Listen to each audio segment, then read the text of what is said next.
Three, two, one. Welcome to a new episode of the Electrek podcast. I am Fred Lambert, your host, and as usual, I'm joined by Seth Wintrow. How are you doing today, Seth? I'm good. All right. Before we jump into the news this week, I'm gonna just let you know the little format of the show today because I know it's been a very frustrating talking a lot about Elon's Twitter antics and all that affecting Tesla and everything. But it's also hard to deny that it is affecting Tesla, and more so this week than any other week before. And there's a lot of important storylines about it that I think we need to discuss, and we will, but we will do it at the end of the show this time, around the same times that we take your comments and everything, because we want you guys to be involved in that discussion too.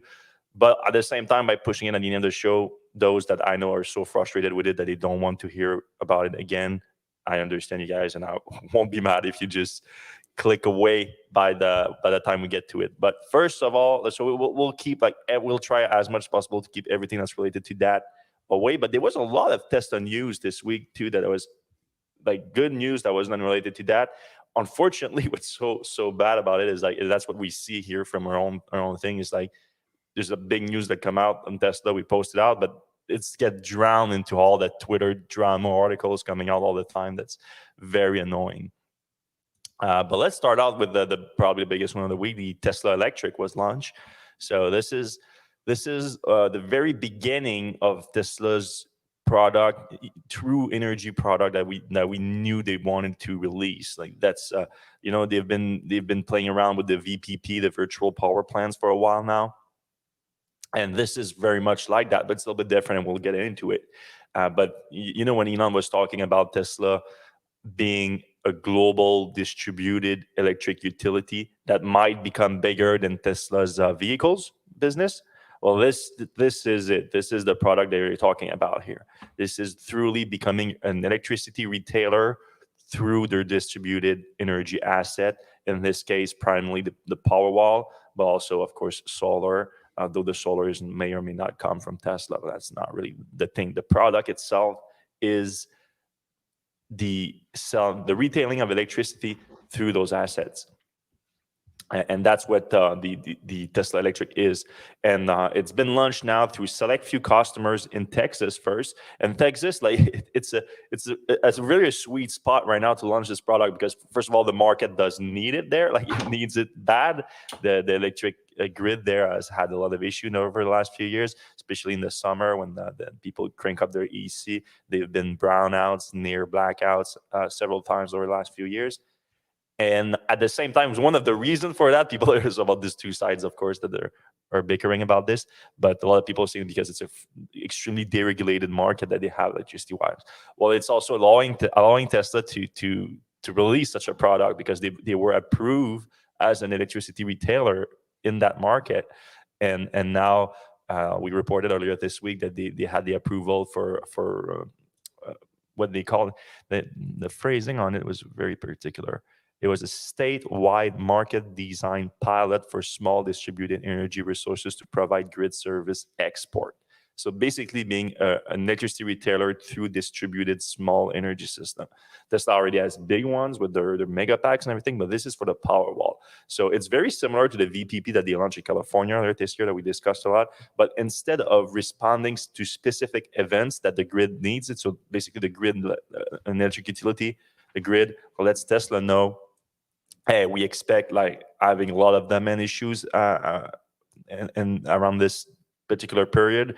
If you can get your VPP to provide us services to make that not as bad, we will pay them good money, and that's how the VPP works. But in this case here, it's an electric plan. So you get on Tesla's electric plan, and Tesla basically buys and sells your electricity for you through their power wall, and the electricity that you produce, either that you store in the power wall and produce on your own solar and then store in the power wall. And Tesla, with the energy market in Texas, optimize it for you. So shave your peak electricity rates and sells it at the peak and vice versa. So this is basically Tesla being an electricity retailer.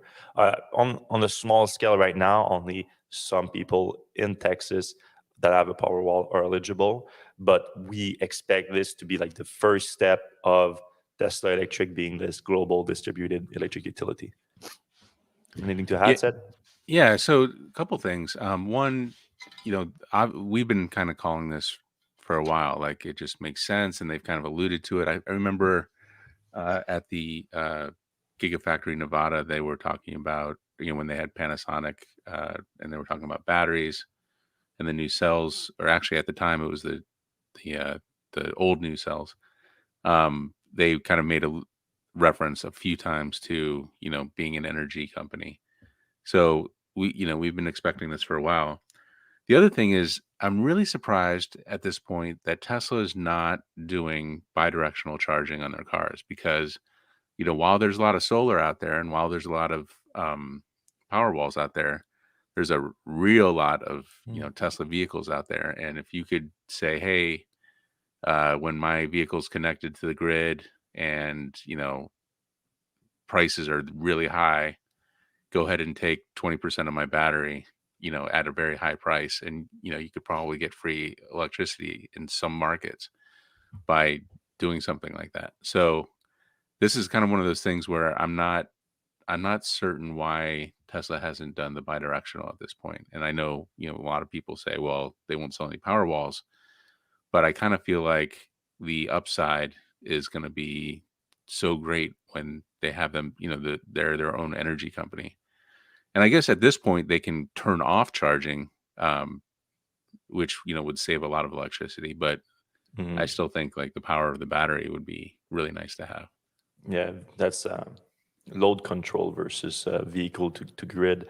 Right. Yeah, no, I understand what you're saying. I think one of the big hurdles right now is, I mean, for a long time, also, obviously, Tesla was like, we're somewhat worried about the longevity of the battery pack in the vehicle. People are worried about that versus using that for your home.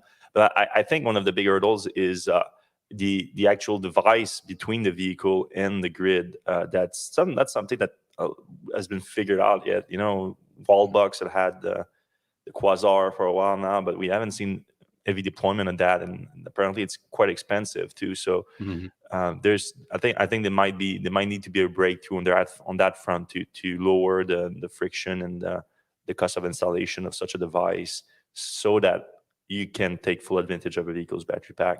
I don't think we're quite there yet. Yeah, and I agree with the people who say that like, well, you don't really want to waste all of your car's battery, balancing the grid. Like the Hmm. car's battery is way too valuable.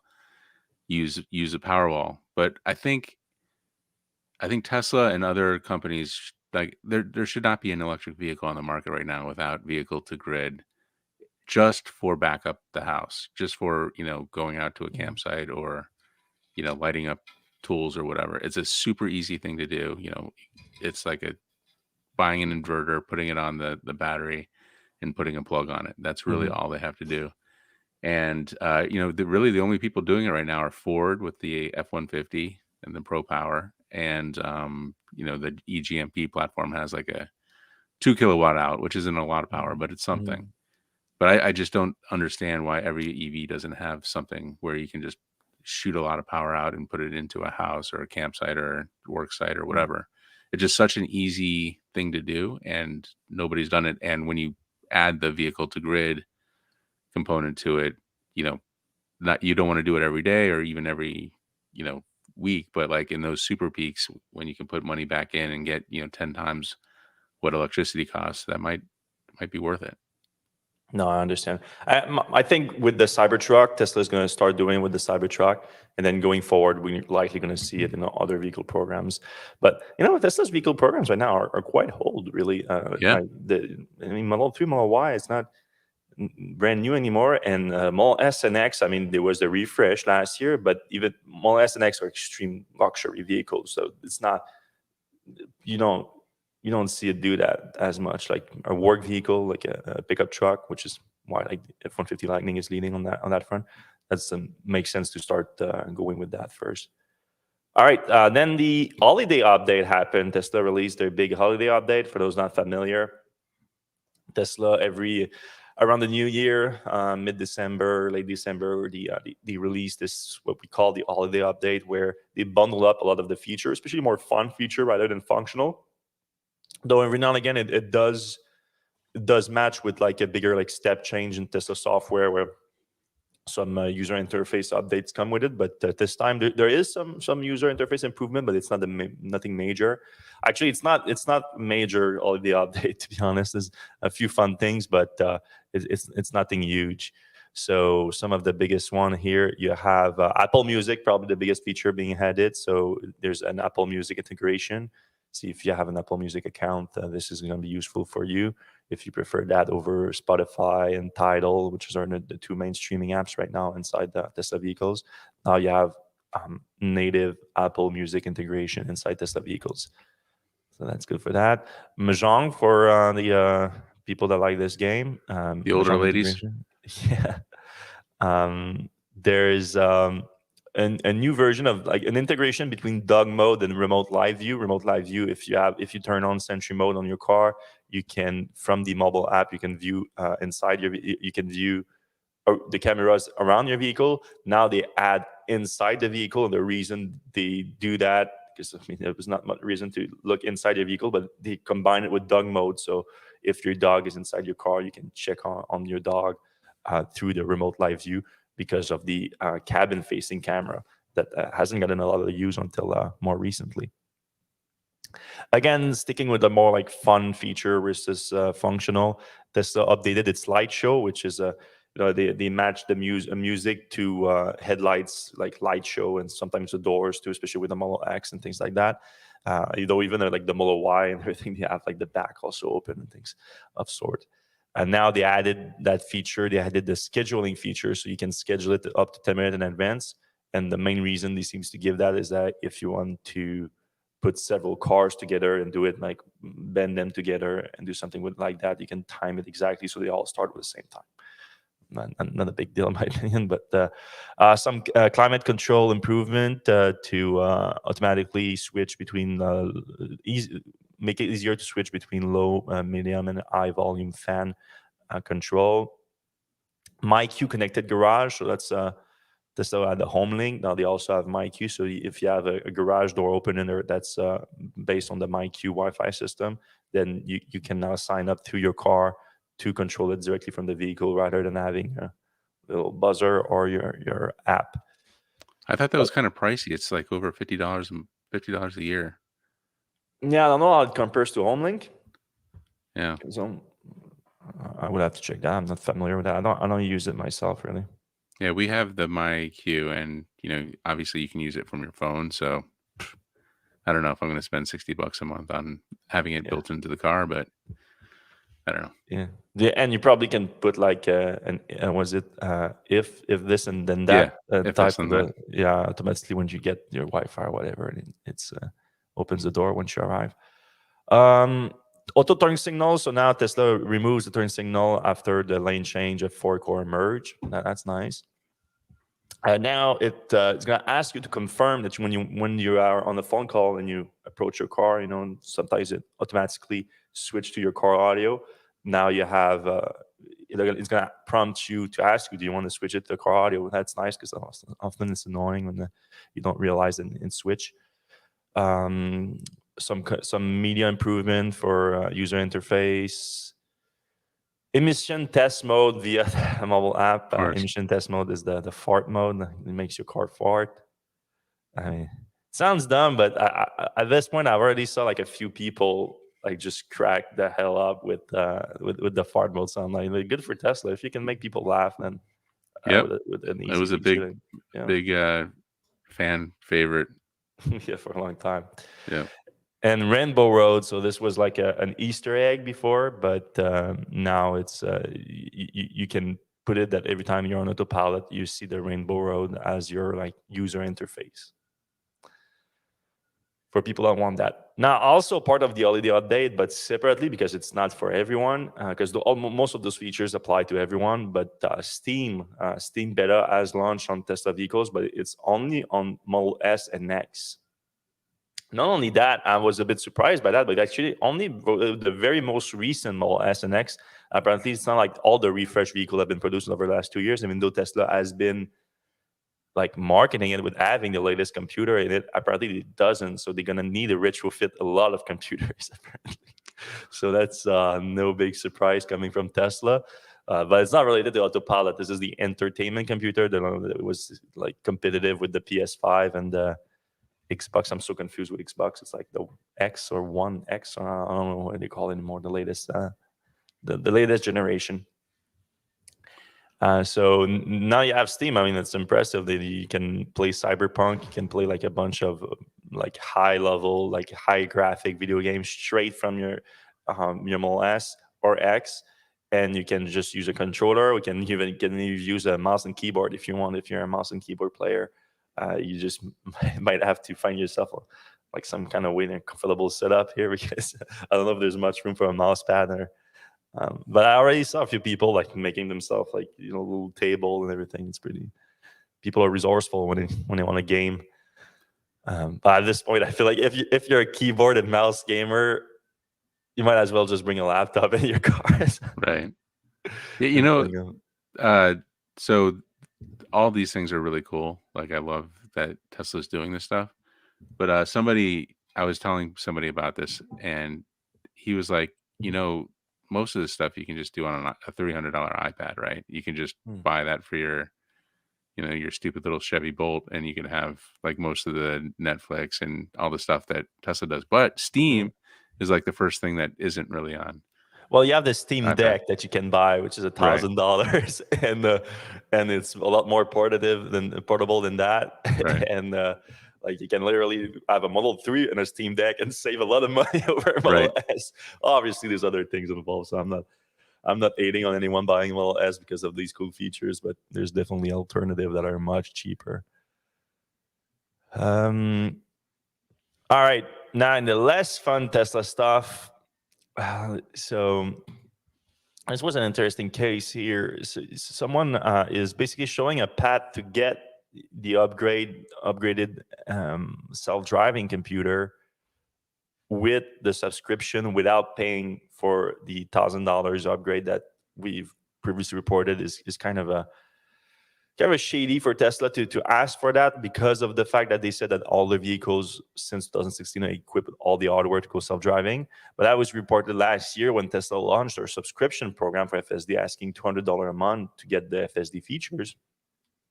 If you don't have the self-driving computer installed in your car there, so if you have like a 2016 to 2018, 19 vehicle, and you've never purchased FSD before, so you didn't have the included retrofit, then Tesla is asking for you $1,000. Used to be $1,500, and then they bring it down to $1,000. And now one of these owners, Mr. Ian Jordan, I think, yeah, Mr. Jordan. He didn't like that, like a lot of people did, and he actually took Tesla to small claims court. And to be fair, he reached out to Tesla's resolution department first and tried to work it out with them. But after no response for a while, he took it to small claims court, and he had two separate claims, so it was a little bit more worth it for him.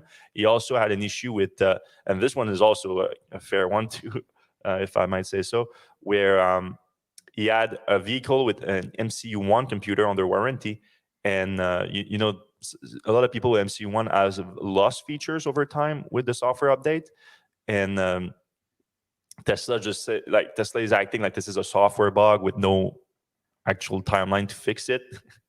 Basically, they don't plan on fixing it. It's just their optimization of the computer, but they remove features for people that have MCU1, and their suggested fix is just buy an MCU2 for like $1,200, something like that.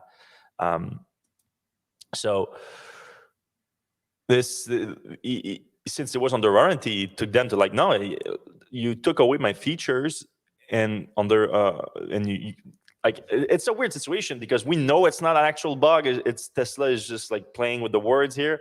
But since they claim it's a bug, but well, fix it under warranty, and then they're not fixing it, so like it's a breach of warranty, and it took that to small claim courts, and it was an easy win. Especially Tesla didn't even defend itself. But the second claim was a more interesting one, in my opinion, because it's the one that's a little bit more touchy, where it's a self-driving computer, and he's like, I want to use it with my subscription, a $200 a month subscription, but you're asking me to pay $1,000, which he did pay. And he was like, he shouldn't, because it would be false advertising, because you told me that my car was equipped with all the hardware to achieve that, and now it doesn't, and now you're asking me $1,000 for it. Doesn't sit right by me. And the judge agreed. He called it false advertising. He said, furthermore, plaintiff purchased a second Tesla Model 3 relying on advertisement from the company that all Tesla 3 model units, probably like just didn't know there was Model 3, come with all the necessary hardware for self-driving. Defendant learned that, in fact, installing the self-driving function would cost $1,106 in further hardware upgrades, in violation of Tesla's false advertising. So judge literally called it false advertising. And to Tesla's credit, they paid him actually pretty quickly, apparently within 2 weeks, Jordan said. So he showed a clear path that if you want to make that happen, you can make it happen through the small claims court. Obviously, it's not the ideal situation, and he said it went pretty smoothly for him. But my understanding is like small claims court, it can be, your experience can vary greatly depending on your jurisdiction. So if you think it's worth it, go for it. If not, I wouldn't bother. Obviously, it would be ideal if Tesla would just not do that, not charge people for something they said they wouldn't. And funny enough, he actually used our article on this as evidence in court, the article that we released after Tesla announced this charge that would come with the subscription. And the infamous article. Infamous, I mean, we don't know it for a fact, but we were blocked I was blocked personally, even though I didn't even write the article. But a lot of people assume that everything that comes out of Electrek is basically me. And I mean, I'm the editorial lead on Electrek, so to a degree, I'm kind of responsible. But it blocked my personal account and Electrek's account. I'm talking about Elon, obviously, after this article came out.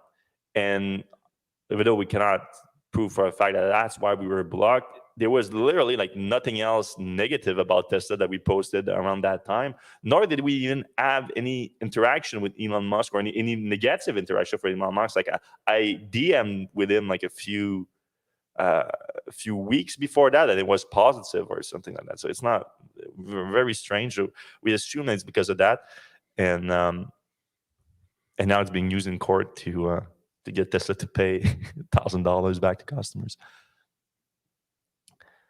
All right, still on the self-driving stuff, and I mean, this is kind of a fun little challenge that I sent to Elon Musk. Not that I think that he will really take me up on it, but I think it's worth doing, because we're doing that for self-driving people that bought the self-driving package, because I think they're owed some data at this point, especially now at the end of 2022, where we're supposed to have 1 million robotaxi on the road by now, and instead, what we have, it's kind of unclear. Like the current situation with the FSD program right now is very unclear, because Tesla has missed timelines and also more recently moved the goalposts. Really, it was 1 million robotaxi by the end of the year, and the robotaxi meaning was Tesla vehicles being turned into robotaxi, to 1 million people on FSD beta, to now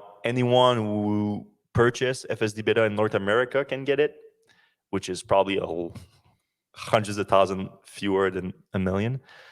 So the goalpost has moved a lot, and it's still so far from actual self-driving capacity that have been promised since 2016.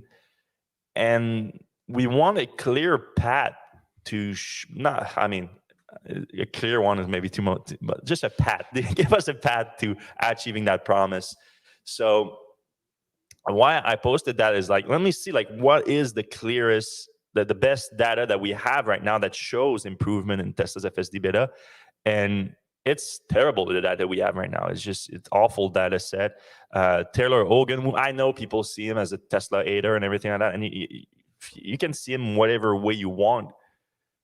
Look at the data. Just focus on the data itself. Like you can attack the messenger, but like, how about you attack the message first? Like, I have an argument against it here. And all he did is he plotted the data, that the only data set that we have, which again is an awful data set. It's I put it here, 72,000 miles of FSD beta self-reported by Tesla FSD beta user over the last year or so. And he tried to plot the disengagement, the miles per disengagement, which is one of the only few data that we can compare.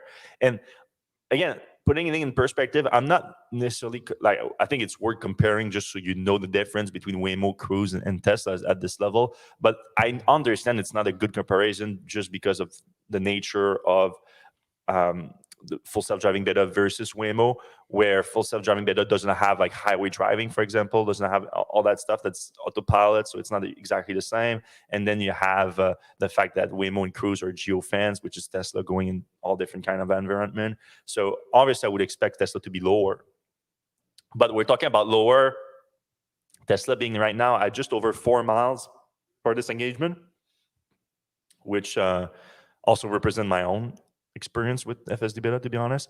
But again, that's based on 72,000 miles versus over 60 million miles that Tesla has over. So the actual real data set, the full data set, might paint a different picture. But that's why we released that. Why we made an article about that was like, release the data. If this is not representative of the FSD program right now, show us. Like, there's nothing to lose.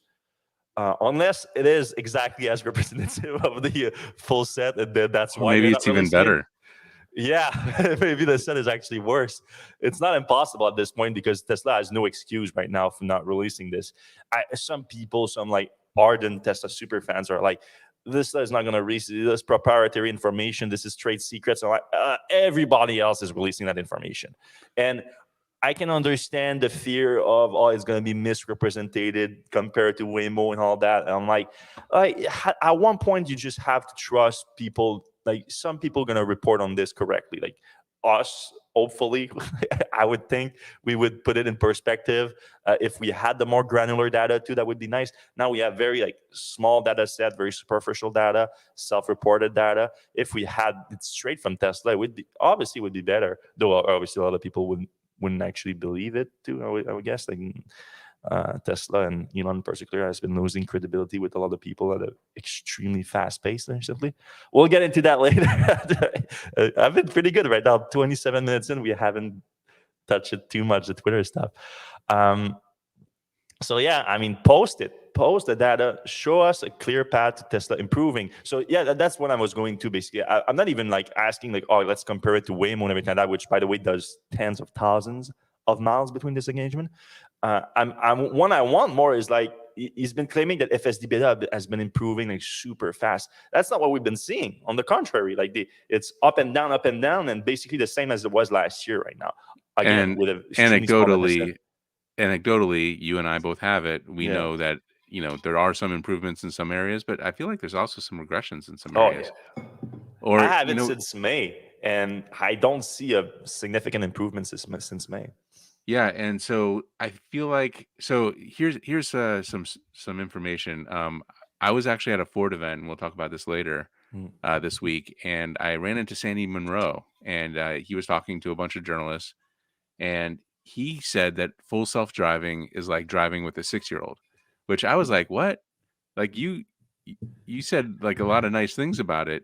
And then so I was like, is that on the record? Can I talk about that? In a story? And his like assistant guy or show dude was like, well, to clarify, full self-driving when Elon and Sandy were talking about it was actually a lot better.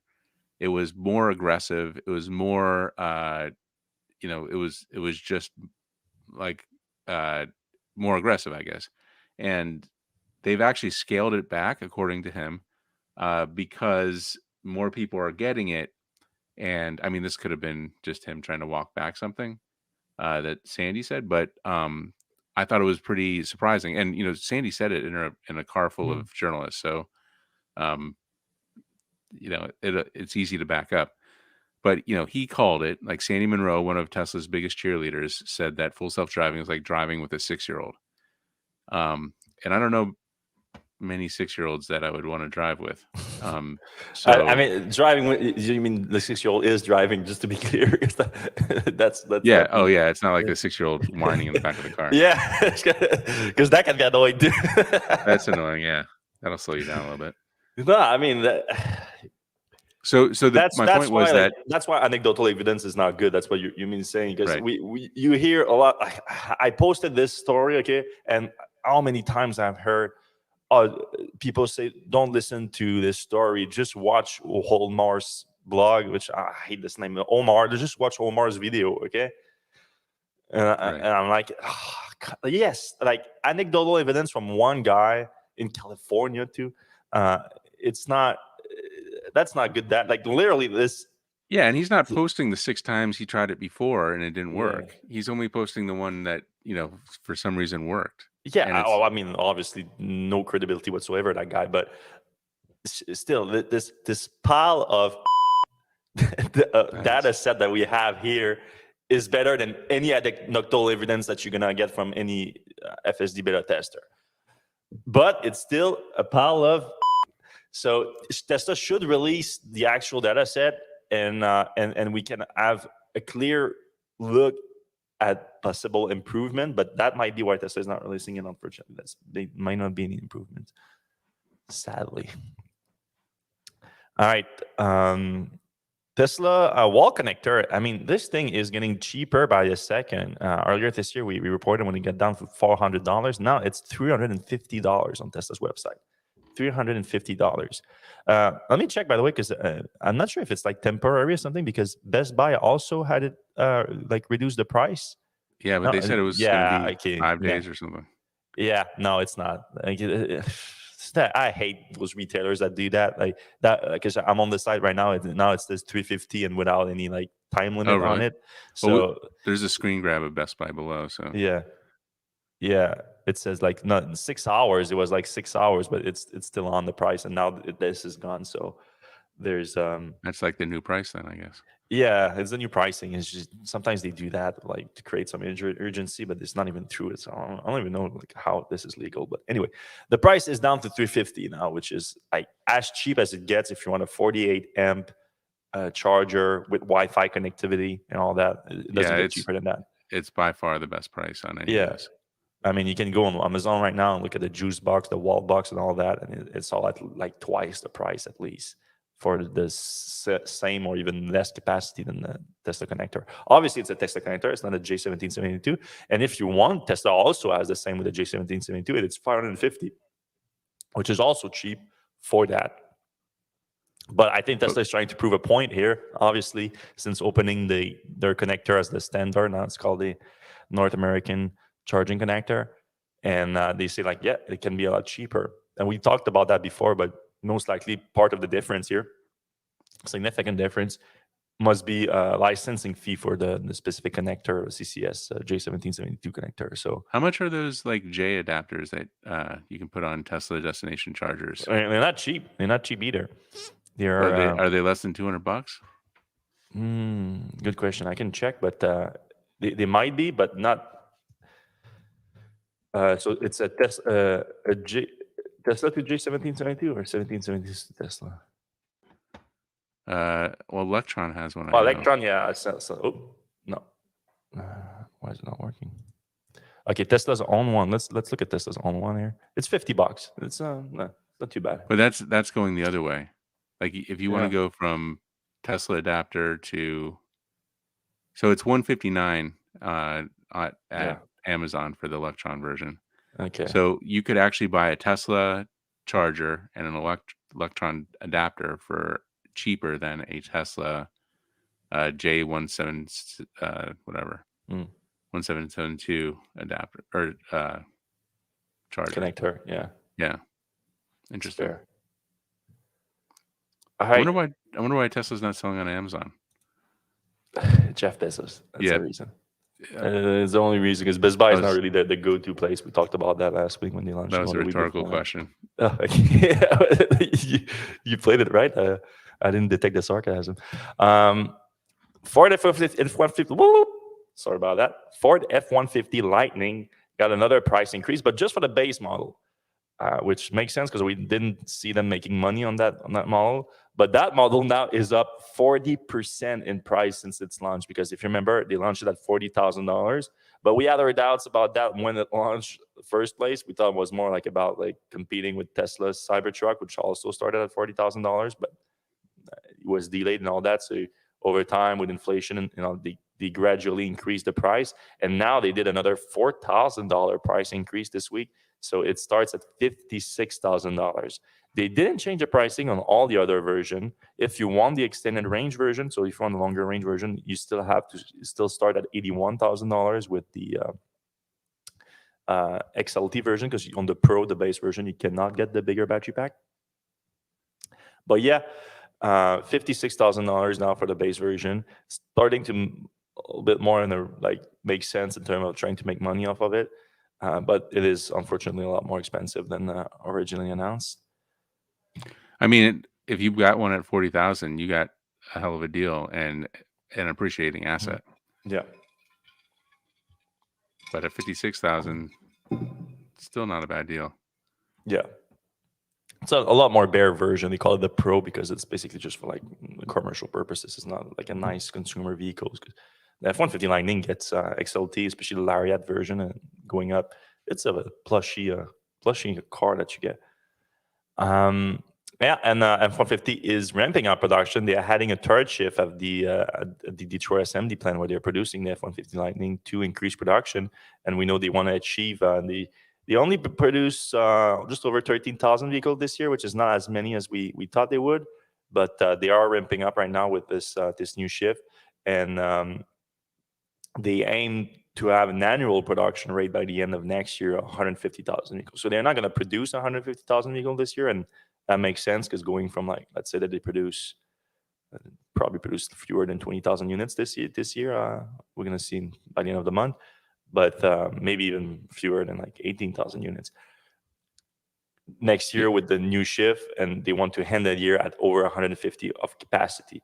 But they're also expanding the capacity of the floor to 78,000 square feet, which is huge. Yeah. But what's weird is like they announced this, but the 150,000 next year run rate was already announced. So I don't know if they decided like, oh, I don't think we can make that many pickups in this amount of space or what. But we already knew the number. We just didn't know like how they were going to get there. So now we know how they're going to get there, I guess. Well, yeah, next year is going to be the year of the electric pickup with that big ramp up here from Ford. Of course, the Silverado coming, the Cybertruck coming. Cybertruck is really the wild card because you have to give credit where credit is due. Tesla has been able to ramp up impressively their vehicle program. Speaking, the Model Y has reached 3,000 units a week now at Gigafactory Texas. So that's starting to be a significant volume production here. And of course, we reported a few weeks ago that Tesla is aiming to output 75,000 Model Ys out of Gigafactory Texas in Q1 2023. It wasn't that clear how they're going to achieve that based on the production rate that we knew back then. But now ramping up to 3,000 this week, it's starting to make more sense that it could be achievable. It would be just over 5,000 units a week average over Q1. So if Tesla hits 5,000 like mid Q1, then you have it here. And it's possible to see it. So that would be like within the next 2 months, going from 3,000 to 5,000. It's a significant ramp up still, but it's achievable. A lot more achievable now that we see now. All right, are we ready to get into it?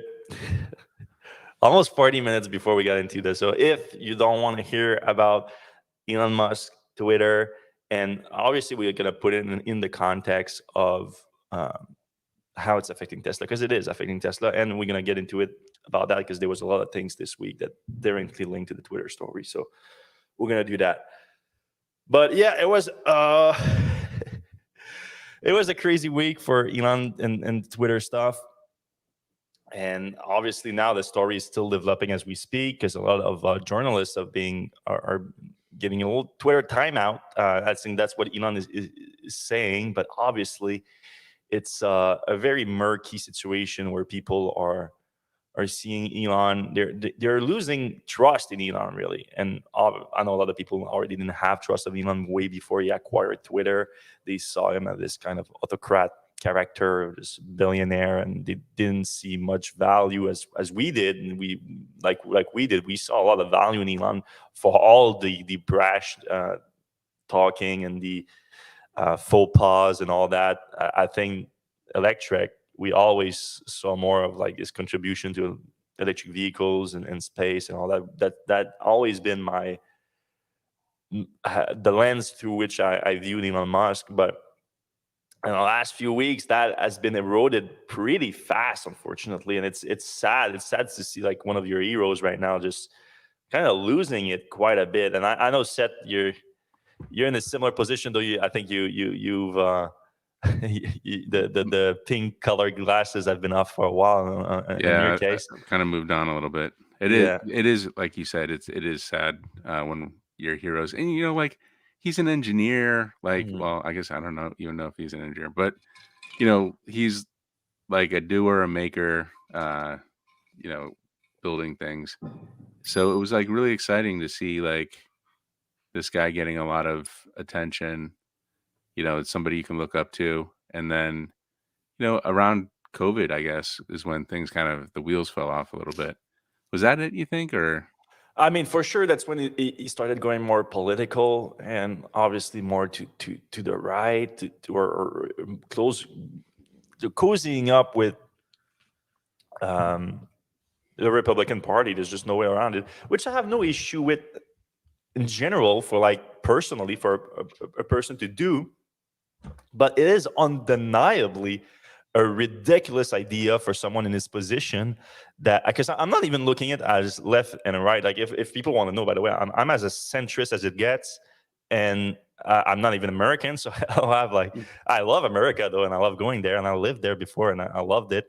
But I don't have what's the term, like um, the dog and play or something like that. What's the there's an expression like oh, you don't have a dog in the race or whatever? in dog in a race. So yeah, exactly. I don't have a dog in a race. I'm as centrist as it gets. So it's not even. I'm not like people, because that's the go-to people. Oh no, the libtard that is mad that Elon is going to the right. It's not even that. I'm mad that he is badly affecting Tesla's neutrality, because he's so attached to Tesla that now people cannot detach him for Tesla, and this is affecting the brand. And that's where this week it has become as obvious as it gets. So we started out the week reporting on a bunch of surveys that came out, and so let's not use any kind of anecdotal data, because that's what people have been using for the last few weeks. And I mean, it has been trending pretty obviously towards Tesla starting to being badly affected. Obviously, the stock price is the biggest example. And I know a lot of people are like, yeah, but the market is going down. Tesla and the market are not tracking or not correlated right now at all. And I mean, Tesla today is trading at like maybe 3 or 4 times next year's revenue. it's that crazy. Like, to talk about Tesla like that, 3 or 4 times next year's revenue is wild. Um, and yeah, so a bunch of surveys came out this week saying that the people's opinion of Tesla in general has gone down. And then obviously, if you go more granular and you go with self-described Democrat versus self-described Republican, just put it in context, both sides have a negative view of Tesla right now. So it's not like, so that Nice breaks work, Elon. your theory that from a while back, when you were like, Elon was actually exhausted his Democrat clientele, and now is going after the right wingers. They both have a unfavorable view of Tesla, but it's has been going down with Democrats and a little bit up with Republicans. But overall, it's down, and the overall view of Tesla is down. So, and the timeline match obviously Elon's antics on Twitter right now. Obviously, the stocks has hit a 2-year low right now. We just talked about it. And Elon just sold more shares again yesterday, $3.6 billion Tesla share, which we cannot say for a fact, but we assume it's because the amount actually match some of the riskier Twitter debt that Twitter has right now. So we assume that he's selling that to cover this high interest rate debt that Twitter has. So it's again directly transferring money from Tesla to Twitter, and it hurt the stock again this week. So let's talk about it a little bit. Like, what is actually, so the transfer of money is obvious. This is like Elon transferring money from Tesla stock to Twitter. It's hurting Tesla stock. But now the bigger issue, it looks like it's the demand. The Tesla's demand is being affected by it. Like, where you see a lot of people just they don't want anything to do with Tesla because they attach it to Elon too much. And obviously, last weekend was the big tweet that upset a lot of people was the my pronouns are prosecute Fauci. So obviously that's so. My thing on that is, like, I think Elon he's not. He's in a weird situation where he used Twitter like a comedian would use Twitter. And, a comedian says that, and I know some people will try to cancel them anyway. There's a part of the population that just, like, don't tolerate these kind of jokes, which, I mean, you can have your own opinions on that.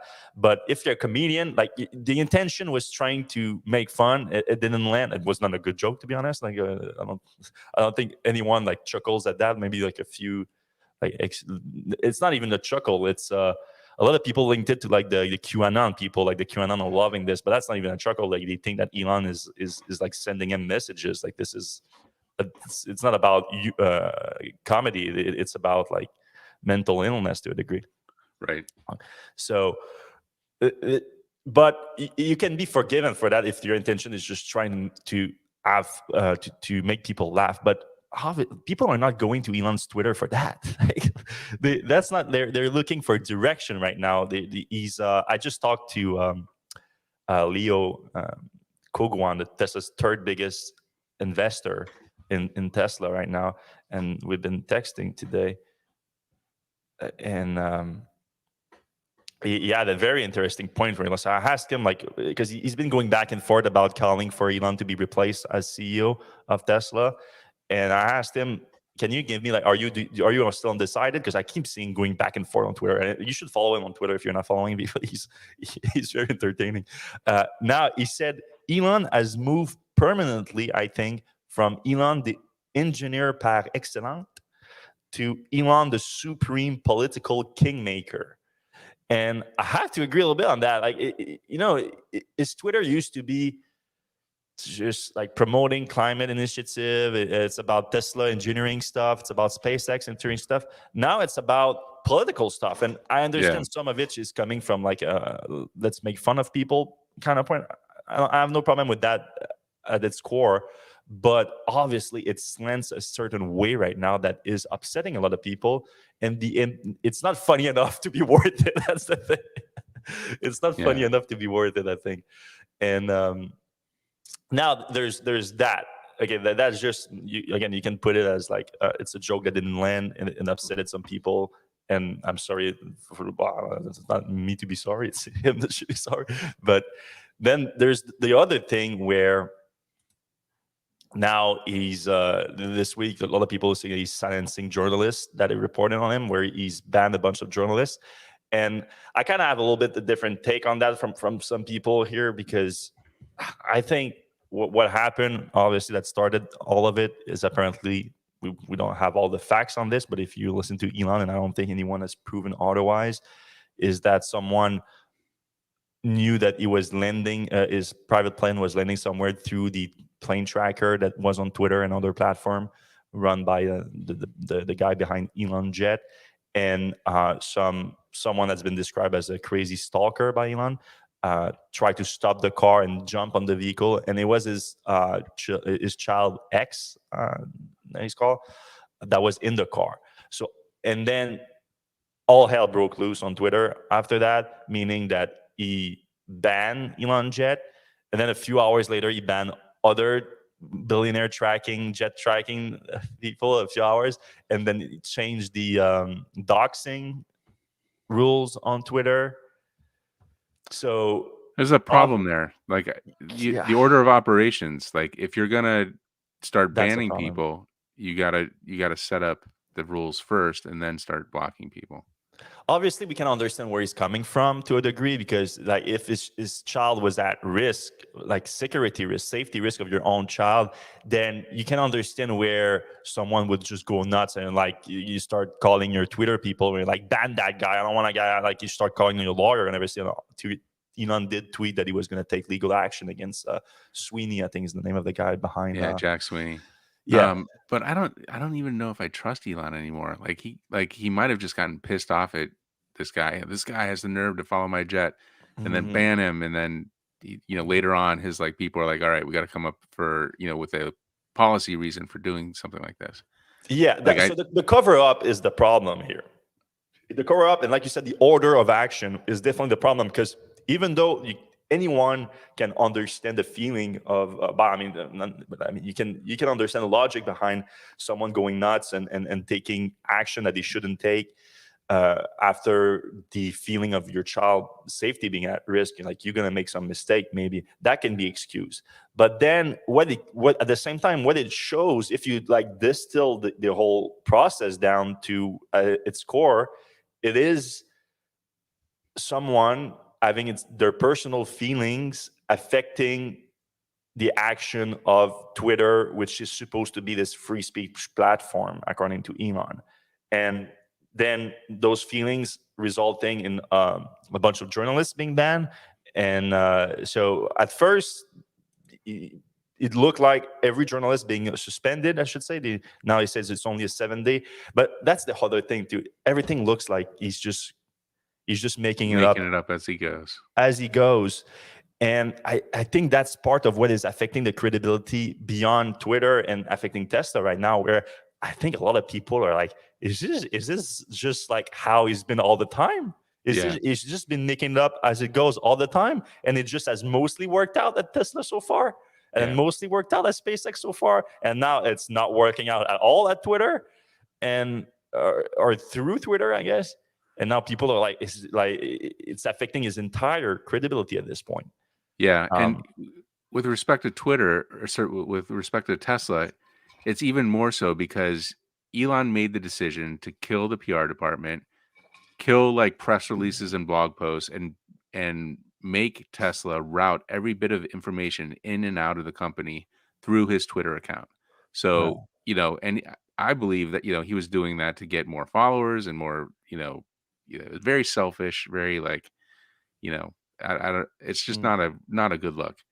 Anyway, he did that, but now the company's inextricably tied to him, and now that he looks like a jackass, or more of a jackass, everybody's like, well, Tesla is basically Elon. Even if Elon could probably not show up at Tesla for a month, which he probably hasn't, and the company seems to be running just fine. mm, But publicity wise, Elon has kind of kidnapped Tesla's any kind of public mm. relations and tied it to his personal Twitter, and so everybody thinks like this nut job is running uh, Tesla, and like I don't want to put my money in that stock. So it's just kind of a bad situation. Like I'm actually for the first time thinking about buying Tesla, which it like At hasn't. this level, yeah, like I said, 3 to 4 times, depending exactly where it lands next year. It's 3 or 4 times next year's revenue. It's pretty low. But yeah, no, you have a very good point. And what you just described basically is in Tesla's own going concern in its SEC filings, where a lot of their marketing power is attached to Elon Musk. And if for some reason Elon is not like feeling his duties as that he put on himself to embody Tesla's marketing department, then we are in trouble. And Tesla writes that like black and on white in in their SEC filings, and this is what's happening right now. We are seeing it happening live, and it's so trying to make it positive, though I'm not promising that I can. It's like, how do we turn things around right now? Because Tesla is still the biggest force in electrification, and if things By continue far. trending that way, it's gonna affect electrification in a bad way overall. So I've been trying to rack my brain on like how can we make a difference. And obviously, I have very little influence on this situation. But I mean, as a whole, but more specifically, as we've been directly blocked by Elon on Twitter, so I have like no way to contact him directly, to talk to him directly. And you know what? And I'm gonna pat myself a little bit on the back on this. I've been predicting this happening for a while now. Early in 2020, when I wrote this article, like the super fandom is gonna badly affect Tesla and the electric revolution by corrupting Elon Musk's feedback loop. This big article that I wrote in 2020 that upset a lot of people, but predicted exactly this happening. Exactly this, where the feedback loop of Elon on Twitter, his use of Twitter being corrupted by Tesla super fans, is creating a situation right now because he's not listening to the right people. He's just stuck in this echo chamber of praise. And I mean, I don't want to hammer on Omar so much, but he's one of the last few that are standing by Elon right now. A lot of, because that's a funny thing too, because a lot of these people were diehard liberals, and right now if you're an Elon super fan and a diehard liberal, you're in a very weird situation at this point. And he's put a lot of his super fan in this position. Omar less so. So well, I think Omar was probably a liberal, but I think the Tesla or the Elon he was less Trump. of a liberal, I think, to start with, and that made the difference. So he was more of a Tesla fan than a liberal always been. But I don't even care about that. So my point to that this week about Omar is that a lot of other people that he used to listen to and everything, but now I've moved away from him a little bit with the latest comments and all that. People that are like Gerber, Ross Gerber, Gary Black, huge Tesla investors that were always praising him on Twitter. Now less so these days, and now they're also talking about the board should do something about even replacing him. Some are suggesting.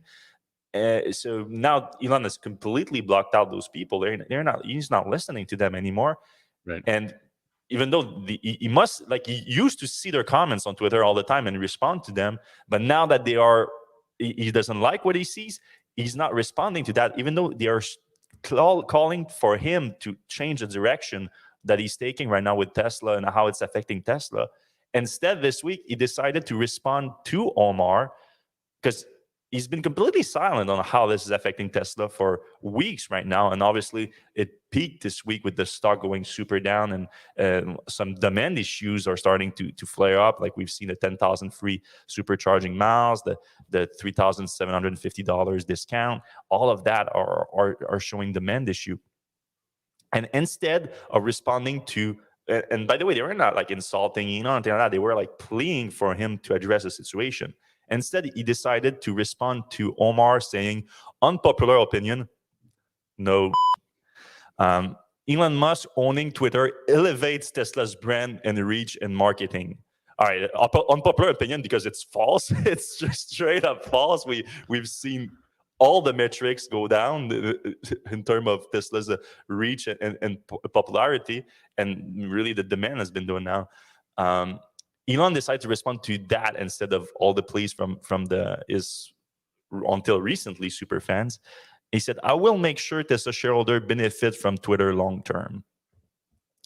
And that has been bugging me because he decided to respond to that instead. That like just that basically lowball question. It's not even a question, but he used it as an opportunity to comment on the situation that everyone has been asking him to comment on, and he used like the thing that would bring the less bad attention to the situation.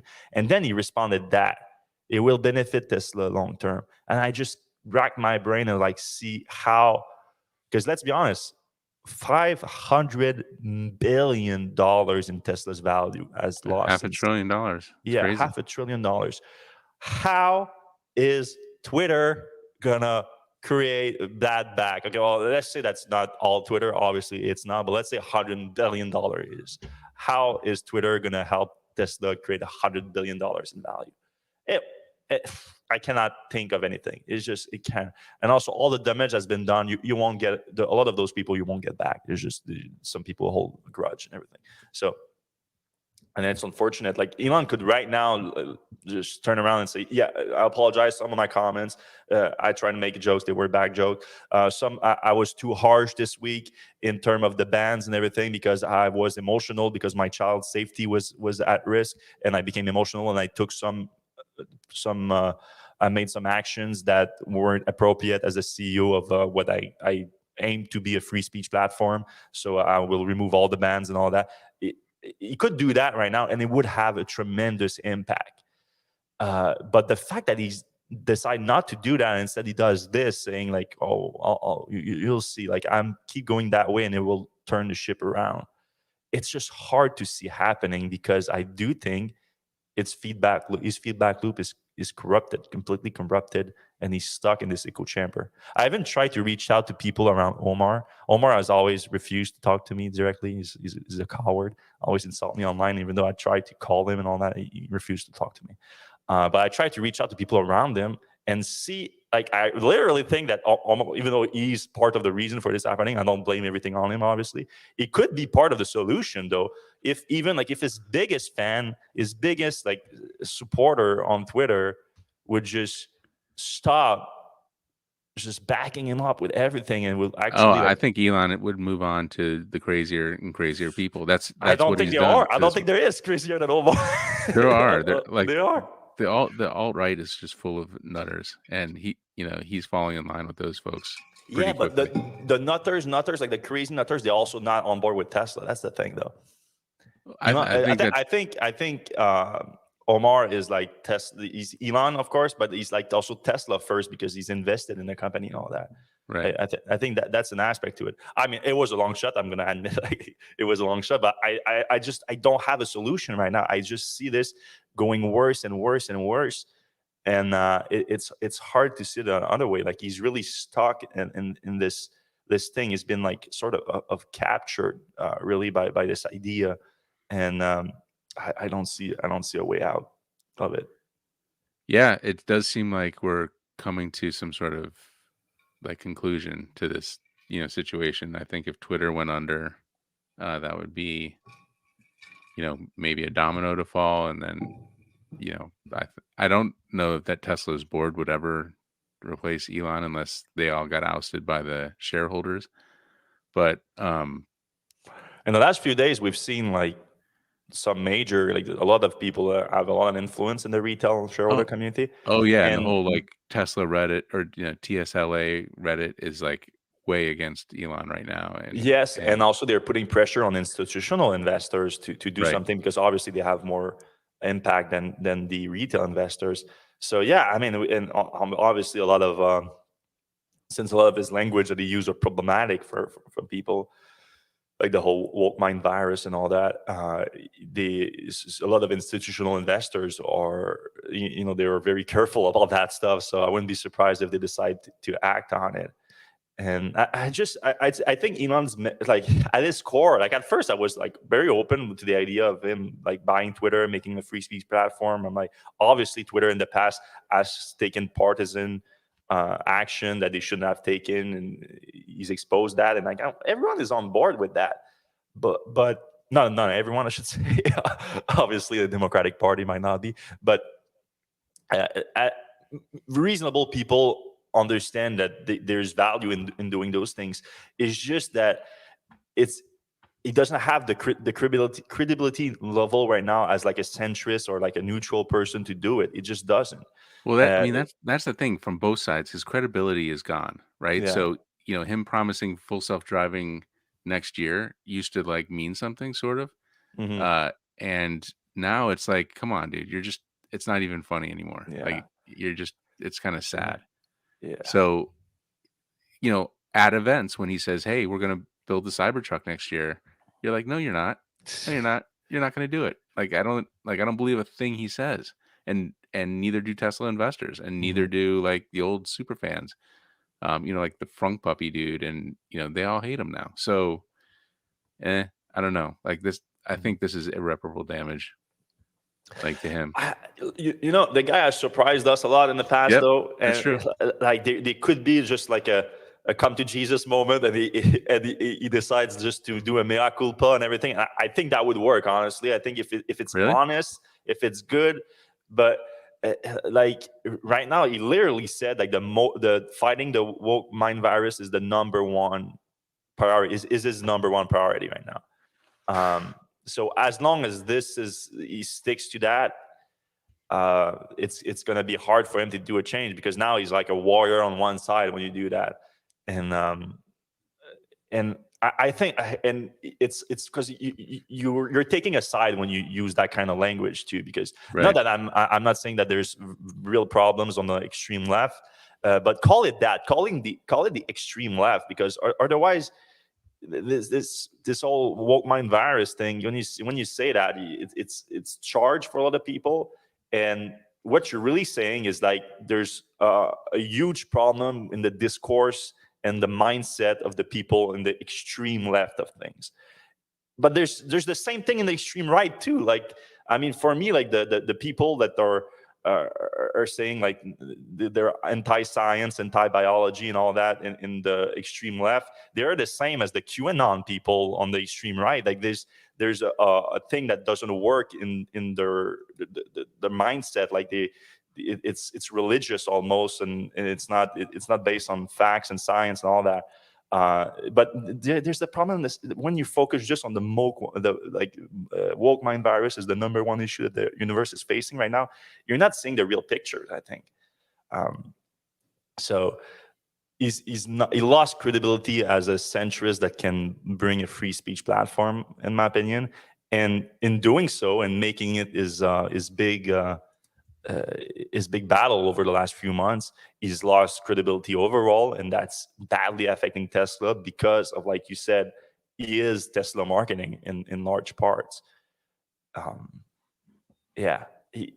So at this point, unless a big turnaround from Elon, I think the only path would be pushing for, and I think that's what we're gonna do a little bit more in the next few weeks, I guess, is gonna report on like the possibility of him stepping down as CEO and replacing him as CEO, and then like bring back the PR department, bring back like, all that stuff. Do I some think good we're gonna stuff. have to. All right, let's get into the comments real quick. All right, Jed Anderson asks, are you guys worried your Twitter accounts might be shut down or blocked? Well, they're already blocked. Yeah. At Electrek after Musk banned 12 journalists last night from Washington Post, New York Times. I actually was thinking about this. I think you're almost in a way protected, Fred, and the Electrek account, because he can't see you because That's what he I was gonna blocked you. say too. Yeah, he cannot Yeah, see you what have I'm saying. So he's looks like he's directly responsible for a lot of these banning and all that. So yeah, yeah, I'm not too afraid about that. right. Yeah, I'm not like. I think I'm pretty neutral the way I see things. Like it's not. I'm not even right. out there And it like feels calling like for he's him. more into politics right now than Yeah, and I'm technology. so not into that. Like like Right. I said, I'm as centrist as it gets. I'm as little political like influence as it gets. All right. Hey, here's a tech question. Mm. Shane O'Sullivan says, you would imagine that it's only a matter of time before stationary storage moves to LFP chemistry, especially in Powerwall, as it likes to sit at 100% state of charge. Yeah, I think that's right. Yep. LFP is kind of built better and it's cheaper and it's not as dense and doesn't catch on fire and all the other stuff. So LFP makes a lot of sense for stationary storage. Yeah, you're gonna see a ton of different chemistries taking bigger space than the nickel based ones. Yep. Nickel based ones are always going to be like a big thing too for the more energy dense you can get. So obviously cars right now, trucks, maybe eventually planes too. That's going to be like all nickel based and all that. But yeah, you're going to see a lot of other solutions being used and for being they're going to be optimized for specific things. Yeah, and some of those like Anchor and Blue Eddy batteries that are out now, just get standalone batteries for when the power goes out, are LFP. He continues, the Wallbox Quasar is an inverter, which is why it's expensive, whereas Hyundai uses onboard inverter for vehicle to load. I don't think an onboard inverter is any cheaper than an off-board inverter. Yeah. But VW also using onboard inverter and no directional charger should be cheaper. Yes, Volkswagen and the ID4 is supposed to have a software update that allows them to do a vehicle to grid, but they are so bad with their software right now. It's kind of horrifying to watch. Like they can't even get plug-in charge working on their own. I mean, Volkswagen owns both sides of the thing, and Ford's been using plug-in charge for a year and a half. They So just promoted Tesla's former chief information officer oh, as really? as the new head of CARIAD, the software arm Yeah. of Volkswagen. I mean, the guy was already working there, but he didn't have like the top position. Now he has the top position, so maybe a little bit more impact. We'll see.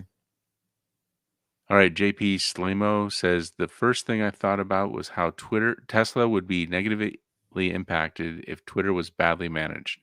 Most surprisingly is either that Elon didn't anticipate this, or cool emoji, he doesn't care that much. I have a feeling neither of those are true. Well, I mean, Elon probably didn't anticipate this. That's probably Yeah. true. Yeah, that's probably true because I mean, the way that he acquired it was wild in itself. Like it looks like he was honest in his mission, like to what he wanted to do with Twitter at first, and then but he did anticipate it too late after making the offer. I think he was like, "Oh, this is gonna be a show," Yeah, and and it was. and it was, and then he was like, let's back away from it, and then he couldn't back away from it, and then the economics of it got worse too at the same time, and then he had to like sell more Tesla shares to make it, and then it all tumbled away. Like it's wild. All right, Green Gold says most tech stocks like Amazon, Meta, and Tesla are down over 50% year to date because of rising interest rates. Nothing special about Tesla stock, guys. Not true. No, yeah. Tesla's down 50% in the last 3 months. Uh, the other stocks went down earlier. Also, the demand. Tesla is like doing discounts now, which they never did before, and now 10,000 free supercharging miles. These things are the demand is being affected negatively right now. There's just no way around it. Yep. All right, from LinkedIn, Daria Correa says internal cabin cameras will be used for the driverless taxis. That was mainly Well, why they were introed. I mean, she's basically repeating what Elon said originally. Like that's what he said that they were going to use it for originally. Obviously, it has not been the case because there's no driverless taxis, and there has been more traditional use to it. Like right now, there is actual driver monitoring through the camera. I mean, Yeah, and if you have FSD Tesla's beta and you're using your phone or anything like that, it detects it right away and it tells you not to do that. So, Tesla's been kind of moving away from the whole mhm. taxi thing with Yeah. a purpose-built driverless taxi that they're talking about. Hmm. Jay Anderson, it's not just interest rates. Amazon is down due to the end of the pandemic buying frenzies. Meta is down because of Zuckerberg's obsession with the metaverse idea and Apple changing data tracking. No, Hmm. it's specific to Tesla. Um, let's see. We'll move on from that discussion. Would love for you all to take a close look at Lilium. That's the German like vertical takeoff and landing plane company. Lots of skepticism around Lilium, but it reminds me of Tesla early days in some respects. We've talked about Lilium when they have some announcements. Vertical takeoff and landing is cool. Obviously, you need really light, really dense batteries to make that useful. So when that happens, we'll talk more about them, I guess. What do you think? Yeah. Also, I'm just not that into that space. The vehicle takeoff and landing, like there's a lot of problems with it. But yeah, if they can make it happen, we'll take a look. All right, Gerber Kawasaki. Elon has now erased 600 billion of Tesla wealth and still nothing from the Tesla board of directors. That's wholly unacceptable. Yeah. So what is the board of directors supposed to do? They can vote him out. They can reprimand him. I don't know. I don't see them doing Yeah. anything, to be honest with you. I mean, it's his brother, his buddies, Yeah. and a handpicked chairwoman, Robin Denholm. Yes, and but it is still strange that a lot of top investors, like top shareholders, that normally have discussions with the investor relation department and the head Martin Vieca, who's been a lot quieter these days. He used to Yep. like he He's been on started in the Twitter. last few months. He started like posting on Twitter and on LinkedIn and all that, and now he's been a lot quieter these days because he's getting a lot of questions from people and he's not answering those questions. So it is a sad time for Tesla right now. Jed Anderson says, "What do you guys think about the news that Lear is planning to build a 120,000 square foot EV parts plant in Michigan solely to supply GM? I think GM's going to build a lot of EVs in the Hmm. next few years. That's their plan. So these secondary parts manufacturers, not a big surprise." Hmm. All right, Spikes 43 question. I thought that the third gen AMD MCU and the 3 and the Y lacked the powerful GPU in the S and the X. Are the MCUs the same now? I don't think so. I think that I think the No, S and the X I have. never. I've heard some rumors about that, but I don't think we ever be able to confirm that the three and the Y are. I think he's saying. I think he's asking, or they are asking us. I don't know. Spikes. Um, if the three and Y have the same capacity, GPU capacity as the X and X right now, so I think that's what they're asking, and we've never been able to confirm that. But there's been some rumors that yes, that's the case. Yeah, and I guess the idea is like, why would Steam only be on the S and X? Maybe it's just Mhm. a high end option or something. All right, Stu, question. We kind of talked about LFP. We'd love to more coverage about LFP batteries and EVs. What's available Mhm. in North American EV market with LFP? Basically, the standard Age Plus Model 3. The Mackie base Mackie is gonna be LFP. I Yep, that's think right. I think next year or the year after that. We report on that when it comes. It's just it's not there's not that many movement on that front. I think a lot of companies are still outside of China. In China, there's more options, obviously, LFP option. I mean, but I think in North America, people are still more familiar with the nickel-based, the NCA and the NMC chemistries. So they're sticking to that for now. But you're going to see more options, and we're going to report on them as they become available and are announced. All right, I'm going to try to move Yeah. through these because we got a lot more and no, we're out of time. All right, CDoc, love my S Plaid, but will be my last Tesla. The Elon I met when I ordered the Roadster in 2008 no longer exists. He must go from Tesla. So there's a longtime Yeah. Tesla guy. Jonathan Root, another longtime Tesla guy. I'm so ready for another CEO. Elon's blatantly lying on multiple fronts, from selling the stock to banning people he said he wouldn't. It's true. He systematically banned Twitter accounts of critics last night. The plain talk was over. Cover. Yeah, I haven't looked into the Lizette thing that you sent me today. I haven't seen the article yet because apparently like there's nothing about the plane, and she was banned too with a critical article on Elon and Tesla. So I don't know. We'll see. There's one thing I want to discuss real quick because I got that a lot this week where people were like, "Hey, you're always just reporting negative thing on Tesla because it makes you money and everything." And I just want to clarify something real quick. And credit to Ariel Elwani for that, who's one of my journalistic heroes. One of my other passion, other than electric vehicle, is actually martial art. And Ariel Elwani is the leading journalist when it comes to martial art. And he was attacked, roughly attacked last week. By And Patty, right? Patty and UFC president Dana White. And yeah, I have a long standing relationship and everything. And he had like the masterful just shutdown of everything that Patty said, including the thing about where Patty accused him of making money off of fighters. And I mean, you have to give it to Ariel. Is a better journalist than I'll ever be, and he's so by the book with that stuff. And you have to give it on our side, there's no doubt about it. Well, first to admit it, we make more money. Seth make more money. I make more money when we have more clicks. There's the way that we're set up. That's how it works. It's just So I facts. want to be. I It's want always to going be. to be that way. Yeah, it's always going to be that way. That's how it works. We make more money when we have more clicks. However, I want to be as clear as I can get that I don't make more clicks from articles that are negative about Tesla. On the contrary, all of my biggest articles are all positive about Tesla. And by a long shot, like a long shot. Like this month, my biggest article by far was on the Tesla Semi, was a positive article about on the Tesla Semi, on the 500-mile runs. That was by far my biggest one. All of my biggest articles are all positive shots about Tesla. It's complete misconception that my negative articles on Tesla get more clicks. Completely false. In fact, I would basically make the same money that I make now if I would just do puff piece on Tesla all the time. Probably make more money if I would just do that, and my life would be 100 times easier, like 100 times easier. All I had to do is ignore the Tesla shorts and all that. How easier life. So it's not about, this whole thing is not about money at all. If we were just about money, you would tell. Like it would be so obvious.